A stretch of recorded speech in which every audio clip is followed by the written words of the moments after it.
Let's talk about American cars. Symbols of national pride, rolling off assembly lines for over a century. These vehicles aren't just machines. They're woven into the fabric of American life, representing freedom, innovation, and the open road. They're built on generations of hard work in the Midwest, where entire towns have grown up around the hum of factories and the promise of steady paychecks. But now, the ground is shifting beneath those very foundations. The industry that once defined American prosperity is facing a crossroads. The heartbeat of the American auto industry is starting to sound a little Canadian.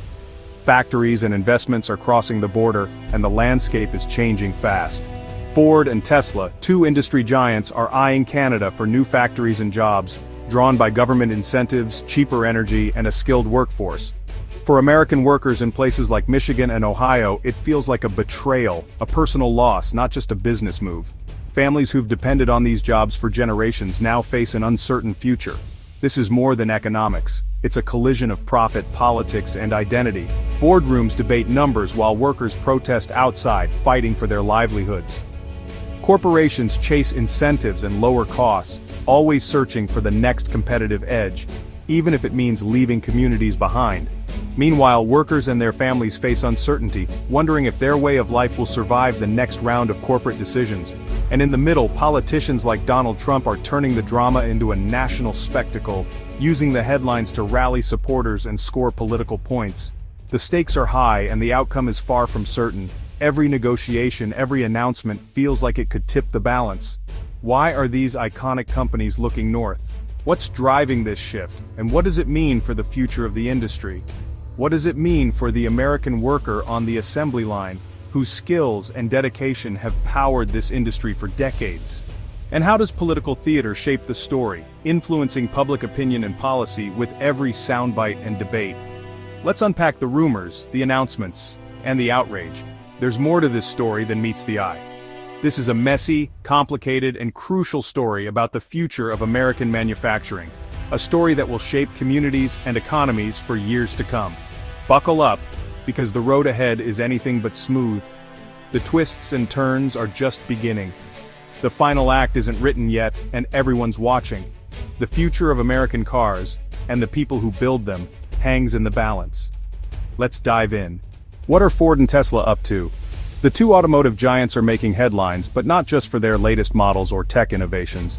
In short, both are moving big pieces of their electric future to Canada, a country quickly becoming a magnet for the next wave of automotive manufacturing.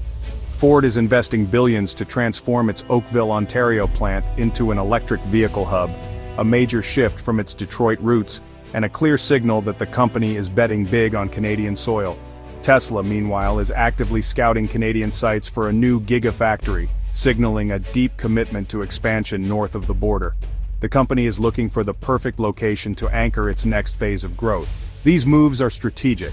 Canada offers irresistible incentives, tax breaks, government grants, and crucially, access to critical minerals like lithium and nickel, which are essential for EV batteries.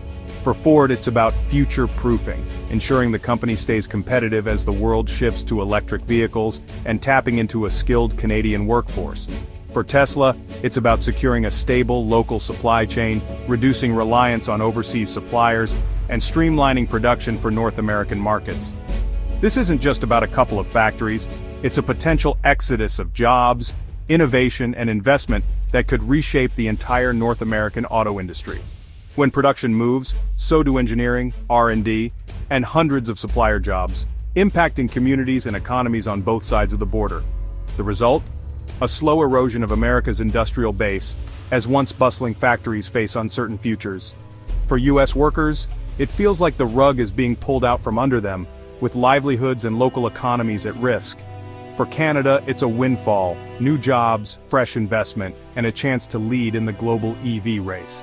And for the industry, it's a new era, one that's already underway, with ripple effects that will be felt for decades. The shift is real, and it's happening now. The question is, who will adapt fastest to this new automotive landscape? Enter Donald Trump, never one to miss a headline. His response? Outrage, broadcast in all caps on social media. He accused Ford and Tesla of betraying American workers, promising tariffs and retribution if they move jobs to Canada. It's classic Trump. Simple villains, bold threats, and a promise to fight for the American worker. This public shaming is a familiar tactic. Praise for companies staying, threats for those leaving. But in reality, billion-dollar corporations aren't easily swayed by online rants. Ford and Tesla make decisions based on global strategy, not tweets. Political theatrics may rile up the base, but they rarely change corporate plans. The drama is loud, but the business logic is louder. In the end, the freight train of change keeps moving. Why Canada? It's not just the maple syrup. The Canadian government is all in on the green economy, offering massive incentives, direct funding, tax credits, and fast-tracked permits. For companies, it's a no-brainer. Canada helps foot the bill and cuts red tape. Canada also boasts abundant critical minerals: lithium, nickel, cobalt, crucial for EV batteries. Building factories close to these resources means a cheaper, more secure supply chain. Labor is another draw. Canada's workforce is skilled, stable, and unions are seen as more collaborative. Added up, government cash, resources, and talent, and Canada becomes the obvious choice. It's business, not sentiment. When factories close or investments go elsewhere, the impact is devastating for American workers and their communities. It's not just a matter of lost paychecks. These closures strike at the heart of towns built around a single industry, unraveling the fabric of daily life. Every job lost on the assembly line ripples out, affecting suppliers, local businesses, and families. The local diner loses its regulars, the hardware store sees fewer customers, and schools feel the pinch as families move away in search of work. Take Dave, a 55-year-old Ford worker in Michigan. He's spent decades perfecting his craft, building a life and identity around his work. His skills are tied to gas engines, and the shift to EVs in Canada threatens his future. Suddenly, the expertise he's relied on for years feels obsolete, and the path forward is uncertain. Retooling or retraining sounds good on paper, but for many, it's a daunting, often unrealistic prospect.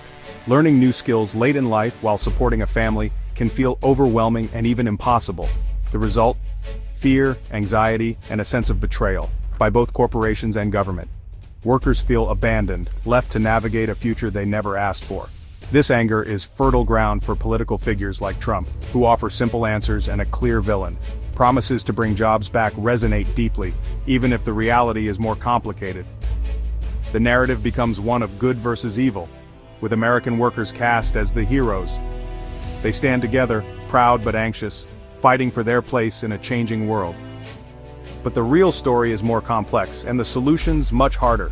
There are no easy fixes, and the stakes couldn't be higher. The transition is brutal, and many are left behind. For every success story, there are countless others struggling to adapt. Communities hollow out and resentment grows. The loss is not just economic, but deeply personal and cultural. It's a human cost that's too often ignored in boardrooms and political speeches. The pain and uncertainty rarely make headlines, but they shape lives every day. The stakes are personal, not just economic.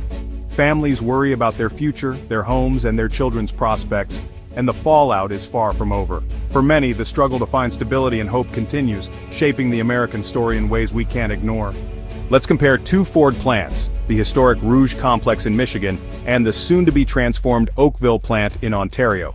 The Rouge is a symbol of American industry, now updated for electric trucks. But Oakville is getting a full billion-dollar makeover to become a flagship for Ford's electric SUVs. The Canadian government is investing heavily, making Oakville a showcase for the future. Michigan gets a facelift, Ontario gets a new star. For Michigan workers, it feels like being left behind as the spotlight shifts north. Politicians seize on this, framing it as betrayal rather than business strategy. The emotional message resonates even if it oversimplifies the reality. For many, it's not just about jobs, it's about legacy and pride.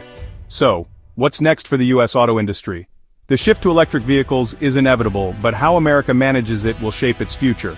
One-path states and countries compete for factories with ever bigger incentives, a costly, unstable race. Another, a coordinated national strategy with federal investment, streamlined rules, and real worker retraining. The latter is harder, but it's the best shot at keeping the industry strong at home. Political rhetoric, especially threats and blame, may win headlines, but it risks driving companies away. Stability and vision are what corporations want. The real challenge balancing business needs, worker support, and national priorities. The Ford and Tesla moves are a wake-up call. America can watch its industrial legacy slip away, or take charge of its future. The choice is urgent, and the world is watching. The story isn't over. The next chapter is up to us.